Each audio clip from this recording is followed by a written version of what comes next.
പാർത്ഥസാരഥിരൂപേണ ശ്രാവയിത്വാ ശുഭാം ഗിരം പാർത്ഥസ്യാർത്തിഹരോ ദേവഃ കൃപാമൂർത്തിഃ സ പാതു നഃ.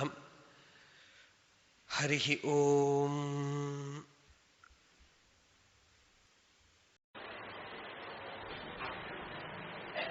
ഭഗവാന്റെ വിശ്വരൂപം കണ്ടതിന്റെ ഫലമായിട്ട് അർജുനൻ ഭഗവാനെ സ്തുതിക്കുന്നതാണ് നമ്മൾ കണ്ടത്.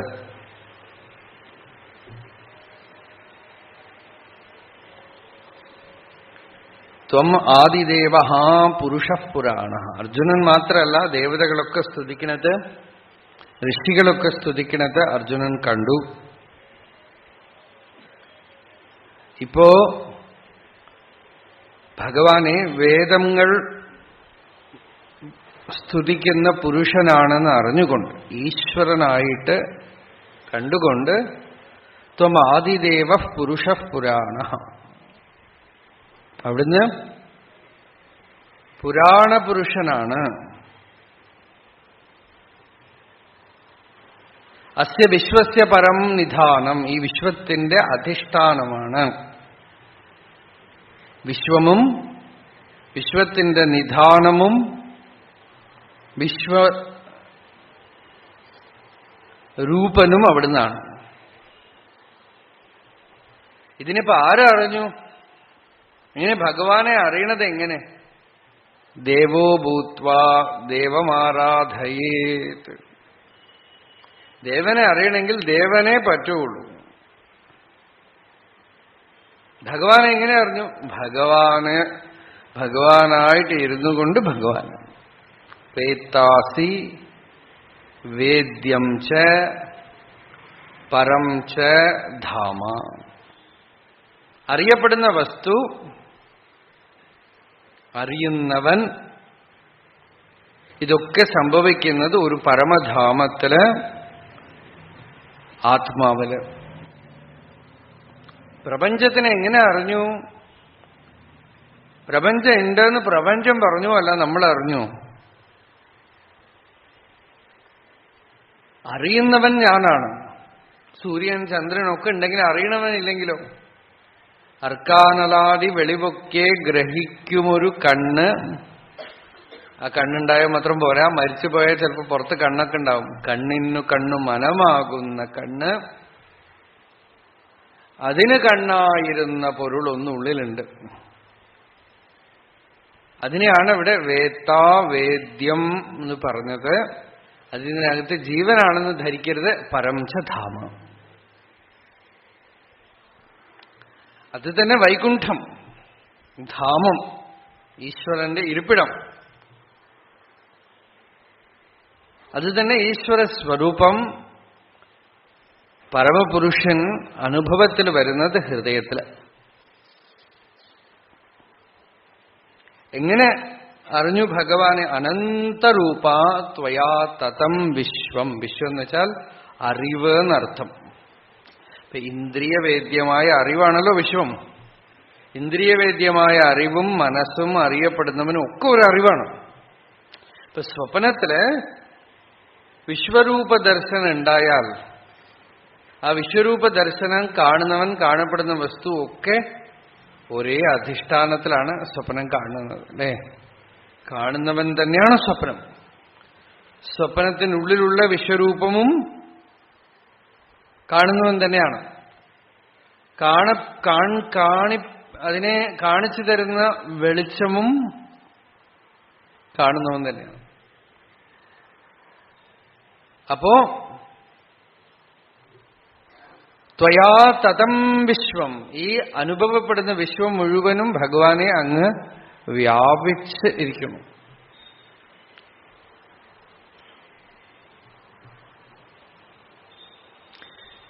വിശ്വാത്മാ എന്ന് ഭഗവാൻ പേര്, ശ്രുതിപ്രോക്തമായ പേര്. യോ വിശ്വാത്മാ വിധിജ വിഷയാൻ പ്രാശ്യ ഭോഗാൻ സ്ഥവിഷ്ടാൻ പശ്ചാച്ഛന്യാൻ സ്വമതി വിഭവാൻ ജ്യോതിഷാസ്വേന സൂക്ഷ്മാൻ. സർവാനേതാൻ സ്വാത്മനി സ്ഥാപയിത്വ പീത്വാ സർവാൻ വിശേഷാൻ സ്വപിതി.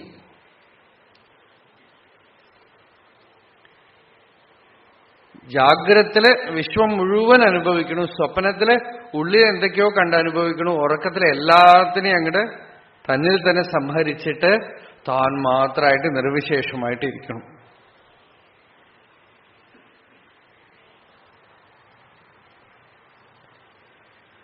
ഏതൊന്ന് നിർവിശേഷമായിട്ട് സുഷുപ്തിയിലിരിക്കണോ അത് തന്നെ സ്വപ്നത്തിൽ വ്യാപിച്ചിരിക്കുന്നുണ്ട്, അത് തന്നെ ജാഗ്രതയിലും വ്യാപിച്ചിരിക്കുന്നുണ്ട്.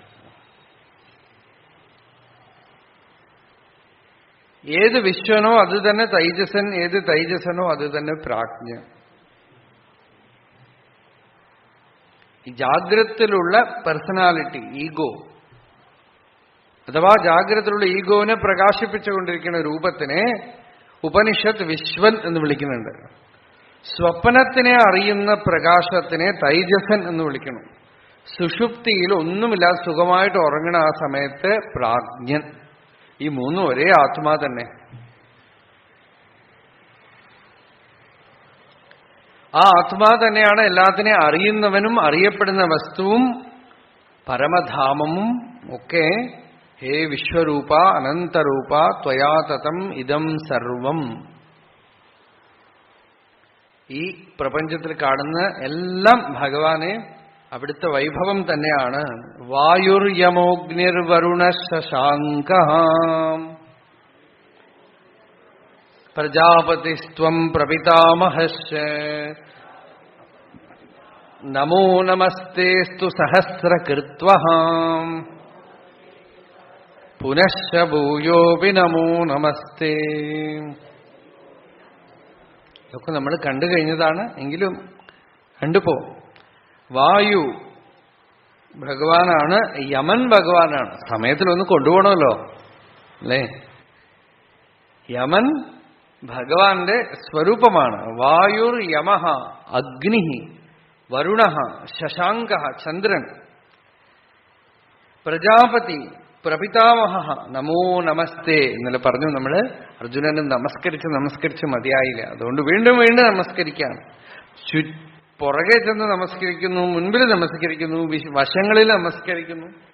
നമഃ പുരസ്താദത പൃഷ്ഠതസ്തേ നമോസ്തുതേ സർവതയേവ സർവ അനന്തവീര്യാമിത വിക്രമസ്ത്വം സർവം സമാപ്നോഷി തതോസി സർവഃ. മുമ്പിൽ നമസ്കാരം, പുറകില് നമസ്കാരം, എല്ലാ വശത്തും നമസ്കാരം. ഇതൊക്കെ പറയുമ്പോ നാളെ ഇനിയിപ്പോ തനിയെ ശ്ലോകം പഠിക്കുമ്പോ അതിന് പുറകില് ഉള്ള ഭക്തി, അർജുനനുണ്ടാവുന്ന ആ ഒരു പ്രിയം, അത് ഓർമ്മ വെക്കണം. അല്ലാതെ വെറുതെ നമസ്കരിച്ചു എന്ന് പറഞ്ഞാൽ ചിലർ എക്സസൈസ് ഉണ്ട് നമസ്കരിച്ചുകൊണ്ട്. ഇനിയിപ്പോ സൂര്യ നമസ്കാരമൊക്കെ യോഗാവാണ്. അത് ചിലരൊക്കെ അത് ചെയ്തു കഴിഞ്ഞാൽ നല്ല ശരീരത്തിൽ നല്ല ബലം വരും എന്ന് പറഞ്ഞ് നമസ്കരിക്കും. തെറ്റില്ല, കുഴപ്പമൊന്നുമില്ല, ഒരു നല്ല അഭ്യാസമാണ്. എങ്കിലും ഇവിടെ അർജുനൻ ചെയ്യുന്നത് അങ്ങനെയല്ല. ഭഗവാന്റെ അടുത്തുള്ള കൃതാർത്ഥത, ഭക്തി, ആ പ്രിയത്തില് എത്ര നമസ്കരിച്ചിട്ടും പോരാ. അപ്പൊ വീണ്ടും വീണ്ടും നമസ്കരിക്കുകയാണ്. ശരിക്കും പറഞ്ഞാൽ ജ്ഞാനിയുടെ നമസ്കാരം എങ്ങനെയാന്ന് വെച്ചാൽ നമസ്കരിച്ചിട്ട് എഴുന്നേക്കണേ ഇല്ല. ആ അഭിമാനം മൂലത്തിൽ അടങ്ങിപ്പോണതാണ് ഉത്തമ നമസ്കാരം. അതുകൊണ്ട് പ്രത്യേക നമസ്കാരം പിന്നെ അവർക്ക് ചെയ്യാനില്ല. നിസ്തുതി നിർനമസ്കാര നിസ്വധാകാരയേവച. അവർക്ക് സ്തുതിയുമില്ല, നമസ്കാരവുമില്ല. അഭിമാനം ഉണ്ടെങ്കിലേ ആ നമസ്കരിക്കണം എന്നുള്ള ഭാവവുമില്ല, അതുമില്ല. അതാ അഭിമാനം കൊണ്ട് നമസ്കരിക്കാതിരിക്കുകയല്ല, അഭിമാനം പോയതുകൊണ്ട് നമസ്കരിക്കപ്പെടേണ്ട വസ്തുവോ നമസ്കരിക്കാനൊരു അഭിമാനമില്ല അവിടെ. എപ്പോഴോ നമസ്കരിച്ച് ഇല്ലാതായി പോയി. അപ്പൊ ഇങ്ങനെ നിന്നിട്ട് നമ്മളിങ്ങനെ വീഴാണല്ലോ അല്ലേ? നമസ്കാരം വീഴലാണ്. ഒന്ന് ആലോചിച്ച് നോക്കുക, നിങ്ങൾ നിന്നുകൊണ്ടേയിരിക്കും മരിച്ചാൽ എന്താവും? മരിച്ചാൽ ഫസ്റ്റ് സൈൻ എന്താ? വീഴും അല്ലേ? അതേപോലെ ഈ അഭിമാനം പോകുമ്പോൾ നാച്ചുറലായിട്ട് വരുന്നതാണ് ശരീരം വീഴുക എന്ന് പറയുന്നത്. പ്രോസ്ട്രേഷൻ. വീണ് നമസ്കരിക്കും, തനിയെ നടക്കും. നമഃ പുരസ്താദ പൃഷ്ഠതസ്തേ നമോസ്തുതേ സർവതയേവ സർവം. എന്തിനാ നമസ്കരിക്കണ? അനന്തവീര്യാമിത വിക്രമ. ഭഗവാനെ അങ്ങ് ആരാണ്? അനന്തവീര്യ അമിത വിക്രമ. ഈശ്വരന്റെ വീര്യത്തിന് അളവില്ല. അമിത വിക്രമൻ എന്നുവെച്ചാൽ ഈ ജീവന് അഹങ്കാരം ഉള്ളതുകൊണ്ട് ജീവന് സ്വയമേവ ഭഗവാന്റെ അടുത്ത് പോവാൻ സാധിക്കണില്ല. അപ്പൊ ഭഗവാൻ ഇവനെ ഓടിച്ചിട്ട് പിടിക്കുകയാണ്. അതാണ് ഈശ്വരന്റെ അമിത വിക്രമത്വം. നമ്മൾ ശരണാഗതിയൊക്കെ നമ്മൾ ചെയ്യണം. നമുക്ക് ചെയ്യാൻ പറ്റുമോ? നമുക്ക് ചെയ്യാൻ പറ്റുമെങ്കിൽ നമുക്ക് എന്ത് പാട്? നമ്മളങ്ങോട്ട് സറണ്ടർ നമുക്ക് ചെയ്യാൻ പറ്റുമോ? സറണ്ടർ ചെയ്തു ഒരു അഭിമാനം ഉണ്ടാവും, അത്ര തന്നെ. അല്ലേ? എങ്ങനെ ചെയ്യും? ഈശ്വരൻ. അതുകൊണ്ട് തമിഴിലൊരു വാക്ക് തടുത്ത് ആൾക്കൊള്ളൽ എന്നാണ് പറയുക. അതായത് ഈശ്വരൻ ഇങ്ങോട്ട് വന്ന് പിടിക്കുകയാണ്. ജീവനെ ഓടിച്ചിട്ട് പിടിച്ച് ഇതിന്റെ അഭിമാനം ഇല്ലാതാക്കാം. മാണിക്യവാചകസ്വാമികൾ പറയേണ്ട ഒരു പാട്ട്, ഞാൻ അഭിമാനത്തോടെ ലോകത്തിൽ നടന്നു, ഈശ്വരൻ എന്നെ ഓടിച്ചു പിടിച്ച് തടുത്ത് പിടിച്ചു നിർത്തി തല്ലി പരിഭാഗപ്പെടുത്തി എന്നാണ്. നടിത്തു മണ്ണിടൈ പൊയ്യിനൈ പല ചെയ്ത്. ലോകത്തില് മണ്ണിടയിൽ എന്ന് വെച്ചാൽ ലോകത്തില്, നടിത്ത് എന്ന് വെച്ചാൽ അഭിമാനത്തില് ഞാൻ ഇവനാണ് അവനാണ് അങ്ങനെയാണ് എങ്ങനെയാണെന്നൊക്കെ പറഞ്ഞ് പൊയ്യിനൈ പല ചെയ്ത് ഒരുപാട് കുഴപ്പങ്ങൾ, കള്ളം. യാൻ എനതിയനും മായം കടിത്ത വായിലേ നിன்று. ഒരു പാമ്പ് കടിച്ച പോലെ ഒരു വിഷം കയറി ഉള്ളില്. ഞാൻ എന്റെ ഇതൊന്ന് പുറത്ത് ചാടാൻ പറ്റില്ല. എന്താണെന്ന് വെച്ചാൽ നദിയിൽ വീണ പോലെ ഒഴുക്കിൽ പോണ പോലെ ഒരു പഴയ കർമ്മത്തിന്റെ ഇഫക്റ്റ് ഉണ്ടല്ലോ, അതിങ്ങനെ തള്ളിക്കൊണ്ടു. വാസന. മുൻവിനൈ മിക്ക കഴറിയേ തിരിവേനൈ. മുൻവിനൈ എന്ന് വെച്ചാൽ പഴയ കർമ്മത്തിന്റെ ഇഫക്റ്റ്, ഫോഴ്സ്. അതാണ് ഇപ്പൊ സ്വഭാവമായിട്ടിരിക്കുന്നത്. ചിലരൊക്കെ പറയും നന്നാവണമെന്ന് വിചാരിക്കുന്നത് പറ്റുന്നില്ല. എന്താ ചെയ്യാ? ഇങ്ങനെയൊന്നും ചെയ്യാൻ പാടില്ല എന്നൊക്കെ വിചാരിക്കും. പക്ഷെ അത് ഇവിടുന്ന് അങ്ങോട്ട് പോയി കഴിയുമ്പോൾ മറന്നുപോകും. ജാനുവരി 1-ാം തീയതി തീരുമാനിക്കും,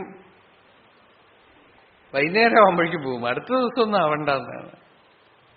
ഒന്നാവണമെന്ന് വിചാരിക്കും. പറ്റില്ല. എന്റെ മുൻവിനയിമിക ഫോഴ്സ് നമ്മളുടെ നേച്ചറായിട്ട് മാറിയിരിക്കുകയാണ്, ക്യാരക്ടറായിട്ട് മാറിയിരിക്കുകയാണ്. അങ്ങനെ പോകുമ്പോ ഈശ്വരൻ എന്ത് ചെയ്തു? നമ്മളെ കൊണ്ട് വയ്യാതാവുമ്പോ നമുക്ക് സ്വയം സർജറി ചെയ്യാൻ പറ്റാത്തതുകൊണ്ടല്ലേ ഡോക്ടറെ അടുത്ത് കൊണ്ട് കൊടുത്ത് ചെയ്യാൻ പറയണത് അല്ലേ? എഴുതി കൊടുക്കുകയാണ്, എന്തു വന്നാലും വേണ്ടില്ല എന്നാ അർത്ഥം. ഇടയില് ആള് പടം വിട്ടാലും കുഴപ്പമില്ലേ, എഴുതി കൊടുക്കുകയാണ്. അൺകണ്ടീഷണൽ. അതാണ് അൺകണ്ടീഷണൽ സറണ്ടർ.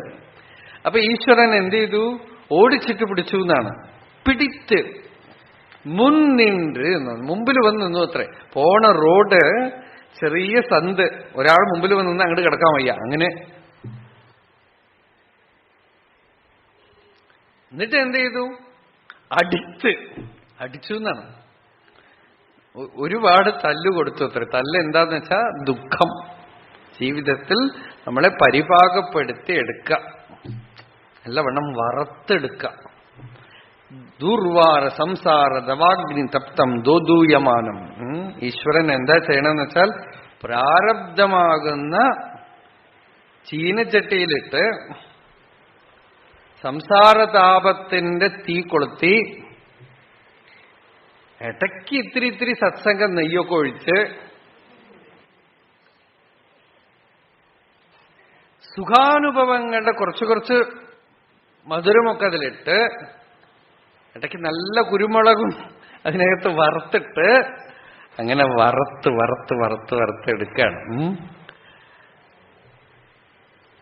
പരിഭാഗപ്പെടുത്തിയെടുക്കുകയാണ്.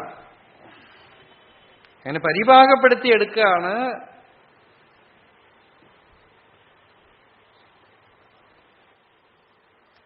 ആരാ ചെയ്ത്? പെരുമറൈ തേടിയ പരമ്പൊരുൾ വേദനായകനായ ഭഗവാൻ അടിത്ത് അടിത്ത് അവസാനം മധുരമായ ഭഗവത് അനുഭൂതിയെ തീറ്റിക്കുകയാണെന്നാണ്. എന്നുവെച്ചാൽ അതിപ്പോ തീറ്റിക്കണോ? അത് നമ്മൾ തന്നെ തിന്നില്ലേ, മധുരമല്ലേ എന്ന് വെച്ചാൽ അത് വേറെ എന്തൊക്കെയോ തിന്ന് പഴകിപ്പോയി. ഇപ്പൊ മധുരം ഒന്നും ഇഷ്ടമല്ല. അതുകൊണ്ട് ഉള്ളിലേക്ക് അങ്ങോട്ട് ഇട്ടുതരാണ്. ആ ഒരു വൈഭവത്തിനെ, വിസ്മയത്തിനെ, ആശ്ചര്യത്തിനെ എങ്ങനെ പറയും? അപ്പോ അതാണ് ഈശ്വരന്റെ അമിത വിക്രമത്വം. ഇതിനാണ് നമ്മൾ ഈശ്വര തത്വത്തിനെ അറിയണത്. അധ്യാത്മ സാധനയിൽ ഈശ്വര തത്വം എന്തിനാണ്? ഈശ്വര തത്വം ഇല്ലെങ്കിൽ എന്താ? ഈശ്വര തത്വം ഇപ്പോ ഈ മൈക്ക് ഇവിടുന്ന് നീക്കണമെങ്കിൽ തന്നെ ഒരു ഫോഴ്സ് ഇങ്ങനെ ഉപയോഗിക്കണം, അല്ലേ? അതുപോലെ ഈ മനസ്സ്, ഇന്ദ്രിയങ്ങളൊക്കെ ഒരു ഫോഴ്സ് ആണല്ലോ, സെന്റർ ഓഫ് ഫോഴ്സ്. നമ്മൾ പിടിച്ചിട്ടൊന്നും നിൽക്കണില്ല. അറിയാത്തതിന് കുഴപ്പമൊന്നുമില്ല. അപ്പോ അറിവിന് വീര്യം പോരാ. അപ്പൊ പുറത്തുനിന്നൊരു പ്രൊട്ടക്ഷൻ, ഇതൊന്നുമില്ലാതെ ഞാൻ തനിയെ നിന്നോളാന്ന് പറയാനുള്ള ബലമില്ല. എല്ലാത്തിനും നമ്മൾ ആശ്രയിക്കുന്നുണ്ട്. അതുകൊണ്ട് ആശ്രയസ്ഥാനത്തിനെ ഈശ്വരനിൽ കണ്ടെത്തേണ്ടിയിരിക്കുന്നു. അതുകൊണ്ട് ഭാഗവതത്തില് ദശമലക്ഷണം 10 ലക്ഷണങ്ങൾ പറഞ്ഞു. 10ാമത്തെ ലക്ഷണമാണ് ആശ്രയം. ഒരു കുട്ടിക്ക്, ചെറിയ കുട്ടി അമ്മയും അച്ഛനും ഇല്ലാതിരുന്ന എങ്ങനെയുണ്ടാവും? ആശ്രയത്തിനൊരു മാധുര്യമുണ്ട്, അല്ലേ? ഇപ്പൊ നമുക്ക് ഇവിടെയൊക്കെ നോക്കൂ, എത്ര വയസ്സായാലും അമ്മ അമ്മയാണ്, അച്ഛൻ അച്ഛനാണ്, ഒരു കണക്ഷൻ ഉണ്ട്. ഇപ്പൊ വെസ്റ്റിൽ പുതിയ സംസ്കാരം ഇപ്പൊ നമ്മളുടെ നാട്ടിലും വന്നു തുടങ്ങിയിരിക്കുന്നു. ചെറിയ കുട്ടികളെ സെപ്പറേറ്റ് ആയിട്ട് കൊണ്ടുപോയി കിടത്താം. അമ്മയുടെ അടുത്ത് ഇരിക്കാൻ പാടില്ല എന്ന് ആ ഒരു അടുപ്പം വരാതെ നോക്കുകയാണ്.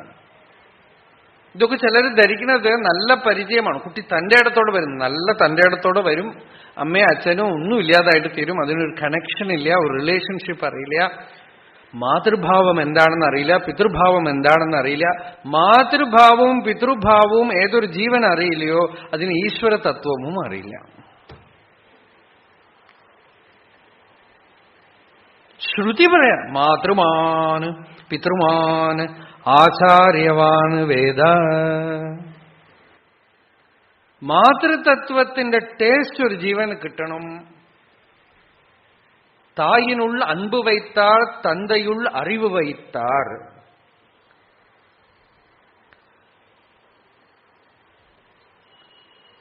ഈശ്വരന്റെ സ്പാർക്കാണതേ.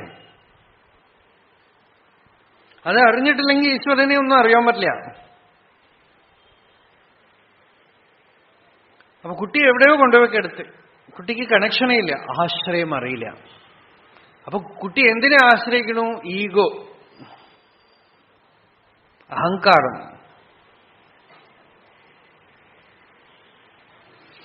ആശ്രയം, ലോകത്തിലെ ആശ്രയം, സ്വാധീനം ഉണ്ടായിക്കൊണ്ടേയിരിക്കുന്നുണ്ട്. അതുകൊണ്ടാണ് ഋഷികൾ പറഞ്ഞത് സത്സംഗം വേണം, മഹാപുരുഷ സമ്പർക്കം വേണം. മാതൃദേവോ ഭവ പിതൃദേവോ ഭവ. ശ്രുതി ഉപനിഷത്താണ് പറയുന്നത്. നിങ്ങള് അറ്റാച്ച്മെന്റ് ഒന്നുമില്ല, അതുകൊണ്ട് അമ്മയൊക്കെ കൊണ്ടുപോയി ദൂരെ കളയാന്ന് പറഞ്ഞോ? ആചാര്യദേവോ ഭവ അതിഥിദേവോ ഭവ. കംപ്ലീറ്റ് കണക്ഷനാണ്. പഴയ കാലത്തൊന്നും ലോഡ്ജൊന്നുമില്ലല്ലോ. ഏതെങ്കിലും വീട്ടിന് മുമ്പിൽ പോയി കിടക്കും, ആഹാരം ചോദിക്കും, കൊടുക്കും. ഓരോ വീടും അതിഥിദേവോ ഭവ. ഇപ്പോഴാണ് എല്ലാരെയും പേടിയാണ്. ഇപ്പൊ നമുക്ക് ആര് വന്നാലും ഭയം. അടുത്ത വീട്ടിൽ ആരായിരിക്കണത് അറിയില്ല. റിലേഷൻഷിപ്പ് ഇല്ലെങ്കിൽ ഈശ്വരനെ അറിയില്ല. അടുത്ത വീട്ടിലാണ് ആരോ, അവർക്ക് ഇവരെ അറിയില്ല, അവർക്ക് അവരെ അറിയില്ല. ഒക്കെ വാട്ടർ ടൈറ്റ് കമ്പാർട്ട്മെന്റ്.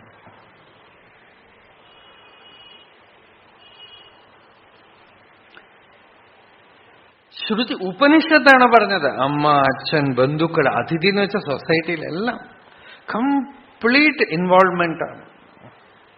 എന്താന്ന് വെച്ചാൽ ഇത് വിശ്വരൂപമാണ്. ഇതിന് സെപ്പറേറ്റ് ആയിട്ട് നിൽക്കാനേ പറ്റില്ല. ഇത് ഈശ്വരന്റെ സ്വരൂപമാണ്. ഇതിന്ന് പിരിഞ്ഞിട്ട് ഒരാൾക്ക് തനിയെ ഒന്നും നിൽക്കാൻ, കുറച്ചു കാലത്തേക്കൊക്കെ വേണമെങ്കിൽ നിങ്ങൾ തനിയെ ഇരിക്കാമെന്നല്ലാതെ തനിച്ച ആശ്രയമില്ലാതെ ഒരു ജീവിതമേ ഇല്ല. വെറുതെ പറയാം നമുക്ക്, അത്രയേ ഉള്ളൂ. ആശ്രയമില്ലാതിരിക്കുന്നത് ബ്രഹ്മമായിട്ടാണ്. ശരീരത്തിൽ വന്നോ ആശ്രയമുണ്ട്. ആശ്രയമുണ്ടോ ഈശ്വരനെ ആശ്രയിക്കേണ്ടി വരും. ഈശ്വരൻ എന്ന് വെച്ചാൽ എന്താ? ആത്മാവിന്റെ തന്നെ സാകാര സ്വരൂപം, വിശ്വാത്മാ. അവിടെ മാതൃഭാവം, പിതൃഭാവം എല്ലാം ഈശ്വരനെ തന്നെ ഉണ്ട്. അതാണ് പിതാസി ലോകസ്യ ചരാചരസ്യ ത്വമസ്യ പൂജ്യശ്ച ഗുരുഹു ഗരീയാന്. അർജുനൻ തന്നെ പറഞ്ഞു, നീ അച്ഛനാണ്. ആരുടെ അടുത്താ പറയണത് നോക്കൂ. കൂടെ ഫ്രണ്ടായിട്ട് വന്ന ഭഗവാൻ അല്ലേ? ഫ്രണ്ടാണ്. കുറച്ച് മാസങ്ങളെ വലിപ്പമുള്ളൂ കൃഷ്ണൻ. ആ കൃഷ്ണനെ അർജുനൻ ഇപ്പൊ എങ്ങനെ കാണുന്നു? നീ അച്ഛനാണ്, നീ അമ്മയാണ്, നീ ഗുരുവാണ്. ബ്രഹ്മമായിട്ട് കാണുമ്പോൾ ഉള്ള വിശേഷണമാണത്. ബ്രഹ്മമായിട്ട് കാണുമ്പോൾ ഇലക്ട്രിസിറ്റി മാതിരി ഒരു സാധനമായിട്ടല്ല കാണുന്നത്. ഒരു ഊർജം മാതിരി, ഒരു ചൈതന്യം, കോൺഷ്യസ്നെസ് എന്ന് പറയുമ്പോ ഇലക്ട്രിസിറ്റി മാതിരി ഒരു വസ്തുവല്ല. പിതാസി മാതാസി ഗുരുഹു പൂജ്യ ഗരീയാന്. പ്രിയത്തിന്റെ മുഴുവൻ ഘനീഭൂത വിഗ്രഹമായിട്ടാണ് ഭഗവാനെ അവിടെ കാണുന്നത്. സഖേതിമത്വാ പ്രസഭം യദുക്തം. ഞാൻ ഫ്രണ്ടായിട്ട് കരുതി എന്തൊക്കെയോ വിളിച്ചു പറഞ്ഞു. ഹേ കൃഷ്ണ, ഹേ യാദവ, ഹേ സഖേതി അജാനത മഹിമാനം തവേദം മയാ പ്രമാദാത് പ്രണയേന വാപി യച്ഛാവഹാസാർത്ഥം അസത്കൃതോസി വിഹാര ശയ്യാസന ഭോജനേഷു. കിടക്കുമ്പോഴൊക്കെ ഒന്നിച്ച് കിടന്നിട്ടുണ്ട്, കൂടെ കളിച്ചു നടന്നിട്ടുണ്ട്, കൂടെ ഊണ് കഴിച്ചിട്ടുണ്ട്.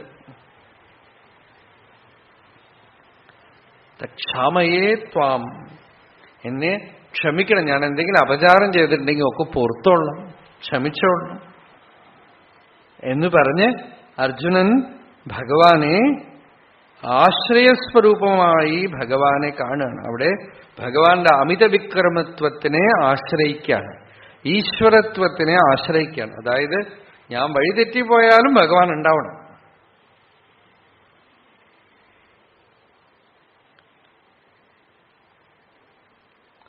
ഭഗവാന്റെ ഒരു ദൃഷ്ടി നമ്മളുടെ മേലെ ഉണ്ടാവണം. നമ്മൾക്ക് ഭഗവാന്റെ മേലെ ഇരിക്കണത് പോട്ടെ, ഭഗവാനോട് പറഞ്ഞു വെക്കുക, എന്നെ നോക്കിക്കൊള്ളണം എന്ന്. അതാണ് അമിത വിക്രമത്വം. വരിക്ക എന്ന് പറയണില്ലേ, വരണം. ഈശ്വരനെ ഇങ്ങോട്ട് വരിക്കുകയാണ്. എന്റെ മനസ്സിനെ എനിക്ക് ആശ്രയിക്കാനൊന്നും പറ്റില്ല. ഇന്ന് ഇങ്ങനെ ഉണ്ടാവും, നാളെ വേറെ വിധത്തിലുണ്ടാവും, കുറച്ച് കഴിഞ്ഞാൽ വേറെ എന്തെങ്കിലും തോന്നും. അതുകൊണ്ട് എന്റെ മനസ്സ് വിചാരിച്ചിട്ടൊന്നും എനിക്ക് നേടിയെടുക്കാൻ പറ്റില്ല. ഭഗവത് ഭക്തി ഒന്നും ഉണ്ടാവില്ല, ഭഗവത് ആശ്രയം ഉണ്ടാവില്ല. ഭഗവാന്റെ കൃപ, കാരുണ്യം, അതിനെ ഇൻവോക്ക്, അതിനെ ആഹ്വാനം ചെയ്യാണ്. തസ്മാത് പ്രണമ്യ പ്രണിധായ കായം പ്രസാദയേ ത്വാമഹമീശമീഢ്യം പിതേവ പുത്രസ്യ സഖേവ സഖ്യുഃ പ്രിയഃ പ്രിയായാർഹസി ദേവസോഢും. പിതൃഭാവം, മാതൃഭാവം, മാധുര്യഭാവം, സഖ്യഭാവം എല്ലാം അതിനകത്ത് വന്നു. ഇതേമാതിരി ഇതേ വിധത്തിലാണ് ഭാഗവതത്തിലും ഭഗവാനെ ഓർത്തോർത്ത് പറയണത്. തസ്മാത്, അതുകൊണ്ട് ഭഗവാനെ പ്രണിധായ, ഞാനിതാ സാഷ്ടാംഗ അങ്ങോട്ട് വീണു. കായം, ശരീരത്തിന് ഞാനിതവിടെ ഇടാ. പ്രസാദയേ, ഭഗവാന്റെ കാല് പിടിച്ചുകൊണ്ട് പറയാണ്, എനിക്ക് കൃപ ചൊരിയണം, എന്നോട് പ്രസന്നമാവണം. ത്വാമഹമീശമീഢ്യം, അവിടുന്ന് ആരാണ്? ഈശ്വരനാണ്. നമസ്കാരയോഗ്യനാണ്, ഈഡ്യനാണ്. ഞാൻ എങ്ങനെ തന്നെ സഹിക്കും? നീ എന്തൊക്കെ വേണ്ടാത്തരാ ചെയ്തിരിക്കണം. പിതേവ പുത്രസ്യ. വേദം ആദ്യ മന്ത്രം തന്നെ ആ ഒരു ഉദാഹരണം പറയണം. സനഃ പിതേവ സൂനവേഗ്നേ സൂപായനോ ഭവ. ഹേ അഗ്നേ, പിതേവ സൂനവേ. ഒരച്ഛൻ പുത്രനോട് എന്ന വണ്ണം സൂപായനോ ഭവ, എനിക്ക് അടുക്കാൻ പറ്റുന്നവനായിട്ട് തീരൂ അഗ്നി ഭഗവാനെ. പിതേവ പുത്രസ്യ സഖേവ സഖ്യുഹു. ഒരു സഖാവ് മറ്റൊരു സഖാവിനോട് എന്ന വണ്ണം, ഫ്രണ്ടിനോട് എന്ന വണ്ണം പ്രിയ പ്രിയായാർഹസി. മധുരഭാവം. ഒരു പ്രിയൻ ഒരു പ്രിയയോട് എന്ന വണ്ണം, ഗോപികകളോടൊക്കെ അങ്ങ് എങ്ങനെ പെരുമാറിയൂ അതുപോലെ. ഞാൻ എന്തെങ്കിലുമൊക്കെ തെറ്റ് ചെയ്തിട്ടുണ്ടാവും, എന്തെങ്കിലും ദോഷം ചെയ്തിട്ടുണ്ടാവും, സോടും സഹിച്ചോളാം. എന്തെങ്കിലുമൊക്കെ പറഞ്ഞിട്ടുണ്ടെങ്കിൽ സഹിച്ചോളാം, നിവൃത്തിയില്ല. എന്താന്ന് വെച്ചാൽ അതെന്താ ദൂഷ്യം, ഞാൻ എന്ത് ചെയ്യും? ദേവസോഢും സഹിച്ചോളാം, നിവൃത്തിയില്ല. അദൃഷ്ടപൂർവം ഹൃഷിതോസ്മി ദൃഷ്ട്വാ ഭയേന ച പ്രവ്യഥിതം മനോ മേ തദേവ മേ ദർശയ ദേവരൂപം പ്രസീദ ദേവേശ ജഗന്നിവാസ.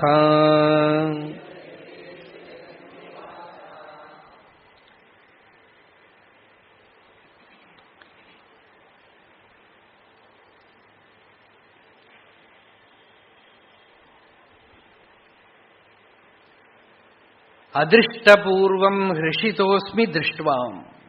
ഇതിനു മുമ്പ് ആരും കണ്ടിട്ടില്ലാത്തത് എന്ന് ഭഗവാൻ തന്നെ പറഞ്ഞതാണ്. അത് കണ്ടിട്ട് വളരെ ഹർഷിതനായിട്ടിരിക്കുകയാണ്. പക്ഷെ ഭയേന ച പ്രവ്യഥിതം മനോമി. ഒരു ഭയമുണ്ട് ഉള്ളില്.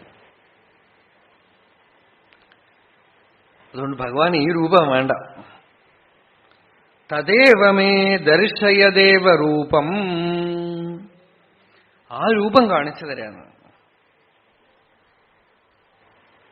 പ്രസീദ ദേവേശ ജഗന്നിവാസ.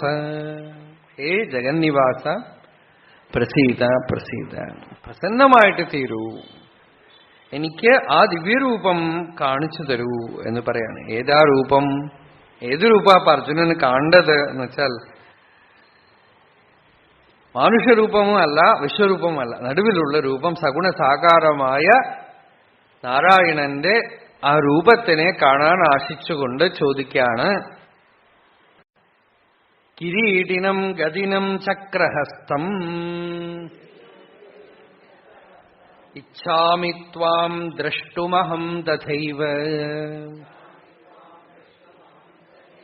തേനൈവ രൂപേണ ചതുർഭുജേന സഹസ്രവാഹോ ഭവ വിശ്വമൂർത്തേ.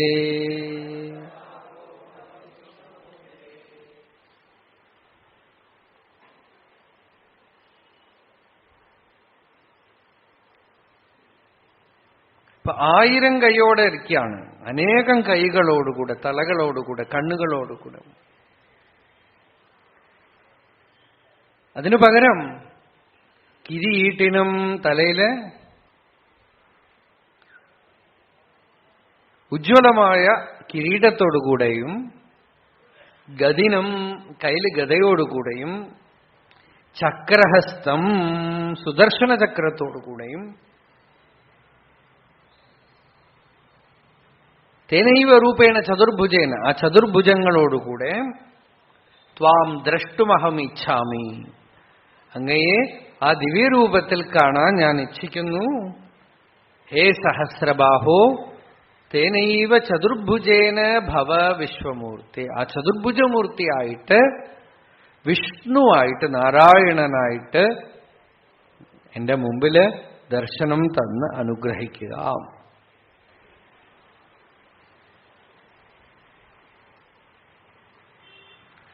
എന്ന് ഭഗവാന്റെ അടുത്ത് ചതുർഭുജമൂർത്തിയുടെ ദർശനത്തിനായി പ്രാർത്ഥിക്കുകയാണ്. അപ്പൊ ഭഗവാൻ അർജുനനോട് എന്താ പറയണത് നോക്കാം. ശ്രീ ഭഗവാൻ ഉവാച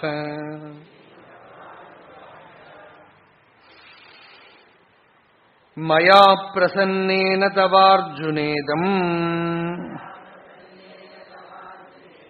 രൂപം പരം ദർശിതമാത്മയോഗാത് തേജോമയം വിശ്വമനന്തമാദ്യം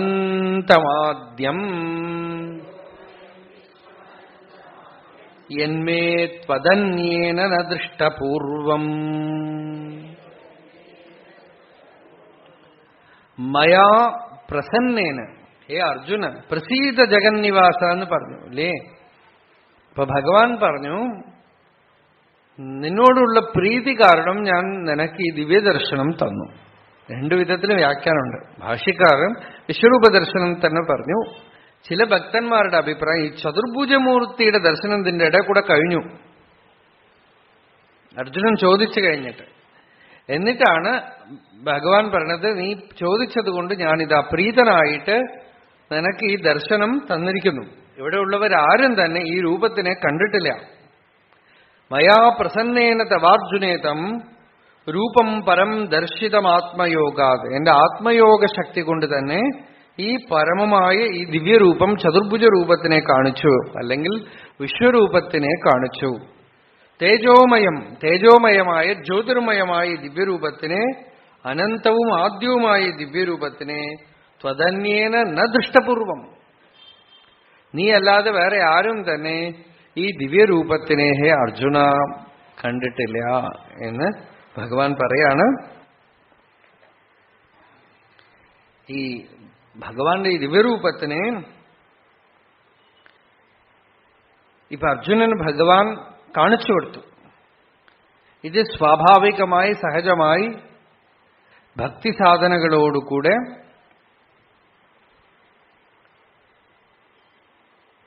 കാണേണ്ടതാണ്.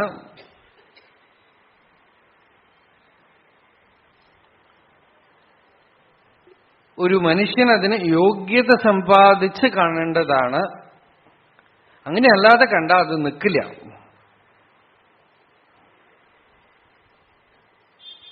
ഇതാണ് അടുത്ത ശ്ലോകത്തിൽ ഭഗവാൻ പറയണത്. ന വേദയജ്ഞാധ്യയനൈർന ദാനൈഃ ന ച ക്രിയാഭിർന തപോഭിരുഗ്രൈഃ ഏവം രൂപഃ ശക്യ അഹം നൃലോകേ ദ്രഷ്ടും ത്വദന്യേന ന കുരു പ്രവീരാ.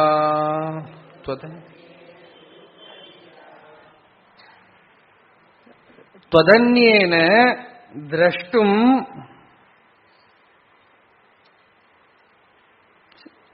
ഏവം രൂപഃ നൃലോകേ ദ്രഷ്ടും ത്വദന്യേന ന ശക്യഃ. ഹേ കുരുപ്രവീര, ഈ വിശ്വരൂപത്തിനെ ഇപ്പൊ അർജുനന് ഒരു സ്പെഷ്യൽ യോഗവൈഭവം കൊണ്ട് ഭഗവാൻ കാണിച്ചു കൊടുത്തു. അപ്പൊ ഭഗവാൻ പറഞ്ഞിട്ട് ഇതിനെ വാസ്തവമായിട്ട് കാണണമെങ്കിൽ എങ്ങനെ സാധിക്കും ഇനി പറയാൻ പോവാണ്. ഇത് ഭാഗവതത്തിൽ ജഡഭരതൻ രഘുഗണന് ഉപദേശിക്കുമ്പോ പറയണ്ട്, ഈ ജ്ഞാനം എങ്ങനെ വരും? രാജാവ് ചോദിക്കുകയാണ്, ഈ ജ്ഞാനം എങ്ങനെ വരും? അപ്പോ രഘുഗണൻ ജഡഭരതൻ പറഞ്ഞു, ഇത് ഹേ രാജൻ രഘുഗണൈത തപസാനയാതി ന ചേജ്ജയ നിർവപണാത് ഗൃഹാദ്വാ ന ഛന്ദസാ നൈവ ജലാഗ്നിസൂര്യൈഃ വിനാ മഹത്പാദരജോഭിഷേകം. രഘുഗണ ഏതത് തപസാ ന യാതി. ഹേ രഘുഗണ, ഇത് സ്വയമേവ തീരുമാനിച്ച് ചെയ്യപ്പെടുന്ന തപസ്സുകളുകൊണ്ടൊന്നും ഇത് നേടാൻ പറ്റില്ല. എന്നുവെച്ചാൽ ഇജ്ജയ എന്തെങ്കിലും യാഗയജ്ഞാധ്യയനങ്ങൾ കൊണ്ടും ചെയ്യാൻ വയ്യ. നിർവപണാത്ത് സന്യാസാദികൾ കൊണ്ടോ മറ്റോ ചെയ്യാൻ പറ്റില്ല. ഗൃഹാത് ഗൃഹസ്ഥാശ്രമധർമ്മം കൊണ്ടും പറ്റില്ല. ഛന്ദസ നൈവ ജല അഗ്നി സൂര്യൈഹി. വേദാധ്യയനം കൊണ്ട് അഗ്നി, സൂര്യൻ ഇതിനെയൊക്കെ ഉപാസിക്കുന്നത് കൊണ്ട് ഒന്നും നടക്കില്ല. പിന്നെ എങ്ങനെ നടക്കും? വിനാ മഹത്പാദരജോഭിഷേകം. മഹാപുരുഷന്മാര് ആർക്ക് ഈ അനുഭൂതി ഉണ്ടോ ആ അനുഭൂതിമാന്മാരിൽ നിന്ന് ഇത് എടുക്കാൻ പറ്റുള്ളൂ. It needs A living force. ഒരു ശരിക്കും ചൈതന്യത്തിൽ നിന്ന് കൊളുത്തിയെടുക്കാൻ പറ്റുള്ളൂ എന്നുള്ളതൊരു നിയമമാണ്. ജഡപദാർത്ഥങ്ങളൊന്നും അവിടെ പ്രയോജനപ്പെടില്ല. പുസ്തകം, CD ഒന്നും പ്രയോജനപ്പെടില്ല. നിങ്ങൾക്ക് കിട്ടിയ പോലെയൊക്കെ തോന്നും. സിനിമ കാണുമ്പോൾ ഇൻവോൾവ്മെന്റ് ഉണ്ടാവുന്ന പോലെ തോന്നും. അതൊരു ഇൻസ്റ്റിഗേഷൻ തരും, ഒരു പ്രൊവോക്കിംഗ് തരും, ഒക്കെ തരും. നമ്മളുടെ തന്നെ പുസ്തകവും ഇതൊക്കെ ഇവിടെ വെച്ചുകൊണ്ട് തന്നെയാണ് ഞാൻ പറയണത്. ഇതൊക്കെ നിങ്ങൾക്ക് ഒരു പ്രൊവോക്കിംഗ്, ഒരു ഇൻസ്റ്റിഗേഷൻ തരും. ഒരു ഉന്തലുണ്ടാവും, ഒരു തള്ളലുണ്ടാവും. അത് ആവശ്യമാണ്. അത് പുറമേ നിന്നൊരു തള്ളൽ തരും, നമുക്കൊരു ഇൻസ്പിറേഷൻ തരും. പക്ഷെ അപ്പോഴും മനോമണ്ഡലത്തിലാണ്. ബാഹ്യമായ എല്ലാം അങ്ങനെയാണ്. ഡയറക്റ്റ് ആയിട്ട് ഒരു അഗ്നിയിൽ നിന്ന് അഗ്നി കൊളുത്തിയെടുക്കണ പോലെ മഹത്പാദ രജോഭിഷേകം എന്ന് പറഞ്ഞു രഘുഗണന്റെ അടുത്ത്. എന്ന് വെച്ചാൽ രാജാവാണല്ലോ, അഭിമാനത്തോടു കൂടിയാണല്ലോ എന്തൊക്കെയോ വേണ്ടാത്തവരൊക്കെ പറഞ്ഞു. അപ്പൊ പറഞ്ഞു മഹാപുരുഷന്മാരുടെ പാദരജസ് എടുത്ത് തലയിൽ. ഇത് ഹിരണ്യകശിപുവിന്റെ അടുത്ത് പ്രഹ്ലാദം പറയണ്ട്. എങ്ങനെയാ കൃഷ്ണ, എവിടെ നടാ നിനക്ക് കൃഷ്ണഭക്തി എന്ന് ദേഷ്യപ്പെട്ട് ചോദിച്ചതാണ്. അപ്പൊ പ്രഹ്ലാദൻ പറഞ്ഞു, അച്ഛാ ഇത് അവിടെയും വിനാമഹത്പാദരജോഭിഷേകം തന്നെയാണ്. മഹീയസാം പാദരജോഭിഷേകം നിഷ്കിഞ്ചനാനാം ന വൃണീതയാവത്ത്. മഹീയസാം പാദരജോഭിഷേകം നിഷ്കിഞ്ചനാനാം ന വൃണീതയാവത്ത്. നിഷ്കിഞ്ചനന്മാര് സർവസംഘ പരിത്യാഗികളായിട്ടുള്ളവരുടെ പാദരജസ് കൊണ്ട് അഭിഷിക്തനായാൽ ഹിരണ്യകശിപുവിന്റെ അടുത്ത് പറയാം, നിനക്ക് 3 ജന്മം ഒന്നും വൈകുണ്ഠത്തിലേക്ക് പോകാൻ ആവശ്യമില്ല. പറഞ്ഞേ കേൾക്കാത്തതുകൊണ്ട് പിന്നെയും രാവണനും ശിശുപാലനും ഒക്കെ ആയിട്ട് വരേണ്ടി വന്നു. പ്രഹ്ലാദം പറയണതാ ഇങ്ങനെ കിട്ടും. ഞാൻ കൂട്ടിക്കൊണ്ടുപോകാം, നാരദ മഹർഷിയുടെ അടുത്ത് കൂട്ടിക്കൊണ്ടുപോകാം, വരൂ. അഹങ്കാരം, അഭിമാനം, ആ സാധനമാണ് മുഖ്യമായ തടസ്സം. നിഷ്കിഞ്ചനാനാം വൃണീതയാവത്. അതെന്നെ ഭഗവാനോട് പറയാണ് മറ്റൊരു വിധത്തില്. ന വേദയജ്ഞാധ്യയനൈഹി ന ദാനൈഹി. ദാനം ചെയ്യണം നല്ലതല്ലേ, ഒക്കെ നല്ലതാണ്. പക്ഷെ ദാനം ചെയ്യുമ്പോ എത്ര അഹങ്കാരം വരുന്ന വെച്ചിട്ടാ. അതുകൊണ്ടാണ് പഴയ കാലത്ത് പറഞ്ഞ അങ്ങനെയൊന്നും പോയി ദാനം വാങ്ങിക്കരുത് എന്ന് പറഞ്ഞു. അതിന്റെ ഉള്ളിൽ ഒരുപാട് മനസ്സുണ്ടാവും. ഈ കൊടുക്കണവര് എത്ര നല്ലവരാണെങ്കിലും കൊടുക്കുമ്പോ അവരുടെ എന്തെങ്കിലും ഒരു സീൽ അതിനകത്ത് ഉണ്ടാവും. കൊടുത്തു എന്നുള്ള വിചാരം ഇല്ലാതെ എത്ര ആളുകൾ കൊടുക്കാൻ പറ്റും പറയൂ? ഞാൻ വളരെ റെയറായിട്ടേ കാണുള്ളൂ. എന്തൊക്കെ പറഞ്ഞാലും കൊടുത്തു എന്നുള്ളത് അവിടെ കിടക്കും. അതുകൊണ്ട് തന്നെ അതിനകത്ത് ഈ വ്യക്തിയുടെ ഒരു അംശം ഉണ്ടാവും അതിനകത്ത്. അങ്ങനെയല്ലാതെ കൊടുക്കാൻ സാധിക്കുമെങ്കിൽ ഒരു പ്രാവശ്യം കൊടുത്താൽ ഇവർ മുക്തരായിട്ട് തീരും. അതുകൊണ്ടാണ് വേദം പറയണത്, നിങ്ങൾ അഭിമാനത്തോട് കൊടുത്താൽ നല്ലതുണ്ടാവും, പുണ്യം കിട്ടും. അഭിമാനം ഇല്ലാതെ കൊടുത്താൽ ജ്ഞാനികളാവും. പക്ഷെ അഭിമാനത്തോടെ കൊടുത്താൽ എന്ത് കിട്ടും? ഈശ്വരൻ ഹി വിൽ പേ ബാക്ക്. നമ്മൾ കൊടുക്കണവർ ചിലപ്പോൾ ഒന്നും തിരിച്ചു തരില്ല, പക്ഷെ ഭഗവാൻ തരും. അന്തര്യാമിയായ ഭഗവാൻ എങ്ങനെ തരും? പുണ്യമായിട്ട് തരും. വേറെ പല വിധത്തിലും ഹി വിൽ സപ്ലൈ. അതുകൊണ്ട് ആ പുണ്യം ആശിച്ചുകൊണ്ട് ആളുകൾ കൊടുക്കും. അതൊരു തരത്തിലൊരു കൊടുക്കൽ വാങ്ങൽ നടക്കും. ഇപ്പൊ തിരുവണ്ണാമലൊക്കെ വരുമ്പോൾ പ്രദക്ഷിണം പോകുമ്പോൾ ധാരാളം പേര് ചോറ് ഭക്ഷണം കൊടുക്കും, എന്തൊക്കെയോ കൊടുത്തോണ്ടിരിക്കും പ്രദക്ഷിണം പോകണവർക്ക്. അതൊക്കെ വെറുതെ ആണോ കൊടുക്കണത്? നമ്മുടെ ആളുകൾ വെറുതെ എന്തു കൊടുത്താലും വാങ്ങിക്കും, അടി ഒഴിച്ച്. അതും വാങ്ങിക്കും. ഉക്ക് പോയി കഴിഞ്ഞിട്ട് ക്യൂ വലിയ ക്യൂ. കൊടുക്കണവരെന്തിനും ഇങ്ങനെ കൊണ്ട് കൊടുക്കണത് എന്ന് ചോദിച്ചാൽ പലപ്പോഴും അതിലെന്തെങ്കിലും ഒരു ഉണ്ടാവും, ഒരാഗ്രഹം. ആരെയും പറഞ്ഞിട്ടുണ്ടാവും അവിടെ കൊണ്ട് കൊടുത്താൽ നിങ്ങളുടെ കഷ്ടമൊക്കെ തീരുന്നു വന്നാൽ ആ കഷ്ടമൊക്കെ ഇങ്ങനെ വീതിച്ചു കൊടുക്കും ചിലപ്പോ. സംസാരികൾ എന്തെങ്കിലും ഇച്ഛിക്കാതെ ഒന്നും നല്ലത് ചെയ്യണത് വളരെ റെയറാണ് ലോകത്തിൽ. അതുകൊണ്ടാണ് ഭഗവാൻ പറഞ്ഞത്, അതുകൊണ്ടാണ് ഉപനിഷത്ത് പറഞ്ഞത് ലജ്ജയോടെ കൊടുക്കണം, അറിവോടെ കൊടുക്കണം. കൊടുക്കണത് ഭഗവാനാണ് കൊടുക്കണത്, ഒരു വ്യക്തിക്കല്ല എന്ന് വന്നിട്ട് അറിയണം. ഈശ്വരനല്ല കൊടുക്കണത്, ജീവനല്ല കൊടുക്കണത്, ഈശ്വരനാണ് കൊടുക്കണത്. കൊടുത്തു കഴിഞ്ഞാൽ അതങ്ങോട്ട് മറന്നു പോണം. അങ്ങനെ ചെയ്യണത് വളരെ റെയറാണ്. അതുകൊണ്ട് ദാനൈഹി എന്ന് ഭഗവാൻ പറഞ്ഞു, ദാനം കൊണ്ടും നിങ്ങളുടെ ഈ ലോക്കലൈസ്ഡ് പേഴ്സണാലിറ്റി പോവില്ല. നചക്രിയാഭിഹി, പല കർമ്മങ്ങൾ, അത് കർമ്മകലാപങ്ങൾ, അനുഷ്ഠാനങ്ങളൊക്കെ ചെയ്യും. ശരി, അതുകൊണ്ടൊക്കെ പോയോന്ന് വെച്ചാൽ അതിലും നിൽക്കുന്നുണ്ട്. കർത്താ ഭോക്താപ്യഹമിതി ദൃഢായാസ്യ സംസാരഹേതു. ഞാൻ കർത്താവാണ്, ഞാൻ ഭോക്താവാണെന്നുള്ള അഭിമാനം അങ്ങനെ പോവുമോ?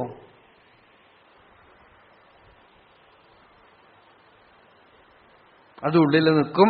അതുകൊണ്ട് തന്നെ ഒരു കർമ്മവും ഇറ്റ് ഈസ് നോട്ട് റിലീസിങ്, ഫ്രീയേ ഇല്ല, ഫ്രീഡത്തിന് വഴിയില്ല. തപോഭിരുഗ്രഹി, ഉഗ്രമായി തപസ് ചെയ്യും. തപസ്സും സ്വതന്ത്രമായി ജ്ഞാനത്തിന്, ഈശ്വര സാക്ഷാത്കാരത്തിന് കാരണമല്ല എന്നുള്ളതിന് ഹിരണ്യകശിപു, രാവണൻ, എല്ലാവരും, കുംഭകർണൻ, അയാൾ തപസ് ചെയ്ത് 6 മാസത്തിലേക്കുള്ള ഉറക്ക ഗുളിക വാങ്ങിച്ചു. വലിയ നിദ്രാവത്വം. ഇപ്പൊ തപസ്സും സ്വതന്ത്രമായൊന്നും ക്ഷേമത്തിന് കാരണമാവില്ല. അതും ഇയാൾക്കൊരു വലിയ പണി, ഒരു ജോലി ചെയ്ത് എന്തോ സമ്പാദിക്കണ പോലെ തപസ് ചെയ്ത് സമ്പാദിക്കും.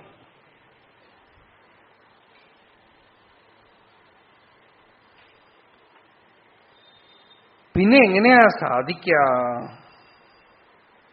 അർജുനൻ ഇതൊക്കെ പറഞ്ഞിട്ട് ഭഗവാൻ പറയാണ്, നിനക്ക് മാത്രമേ, അർജുന നിനക്കിതൊന്നും ഇല്ലെങ്കിൽ ഞാൻ തന്നു, അതൊരു സ്പെഷ്യൽ കാരണം. ഇതൊക്കെ അർജുനനുണ്ടോ ചോദിച്ചാ ഇല്ല, പിന്നെ എന്തുകൊണ്ട് കൊടുത്തു? അത് വേറെ കോസ്റ്റ്, ഈ കാര്യം നടക്കണമല്ലോ അതിനു വേണ്ടിയിട്ട്. മാതേ വ്യഥാമാച വിമൂഢഭാവഃ ദൃഷ്ട്വാ രൂപം ഘോരമീദൃങ്മമേദം വ്യപേദഭീഃ പ്രീതമനാഃ പുനസ്ത്വം തദേവ മേ രൂപമിദം പ്രപശ്യ.